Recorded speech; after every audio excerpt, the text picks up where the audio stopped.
Guys আসসালামু আলাইকুম। আজকে অনেকদিন পরে আসলাম। বাঁধাকপি পেঁপে এই দিয়ে আজকে কিছু সবজির চপ বানাবো মশলা দিয়ে।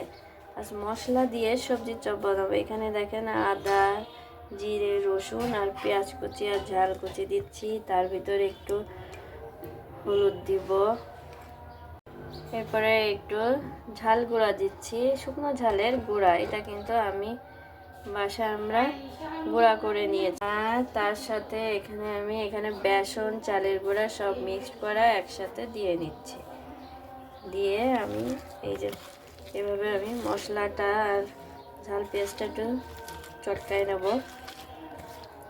আমি বাংলা ভাষা ইউজ করি, একটু খাঁটি বাংলা ভাষা। আমার হয়তো কথা ভালো হয় না, কিন্তু আমি এভাবে কথা বলি। এইভাবে মাখিয়ে নিচ্ছি জিনিসটা। আর লবণ দিয়ে আমি আগে ভিজিয়ে রেখেছিলাম, নাহলে এটা নরম হবে না। এখানে আমি আর একটু দিয়ে নিচ্ছি।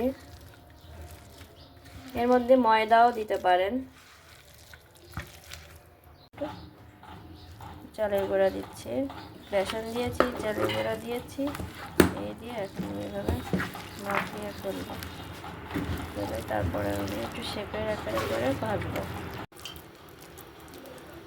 গাইস এই যে দেখুন আমি এভাবে করে নিচ্ছি, নিয়ে আমি এটা ছেড়ে দিব। এইভাবে এক এক করে আমি দিয়ে দিচ্ছি। এই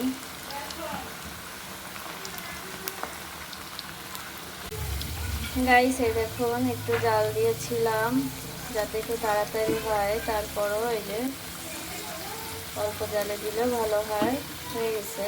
এখন পাকোড়া বলে, সবজির বড়া বলে।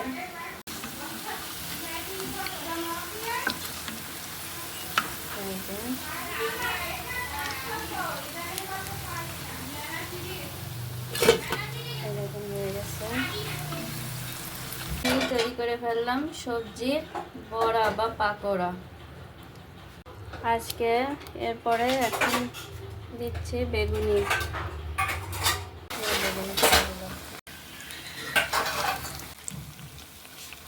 এই যে বেগুনি। গাইস এই তৈরি করে ফেললাম বেগুনি। গাইস বেগুনি তৈরি করলাম, সবজির পাকোড়া তৈরি করলাম আজকের ইফতারির জন্য। এটা হচ্ছে ফুলকপির চপ। গাইস এই হলো আজকের ইফতারি সাজানো।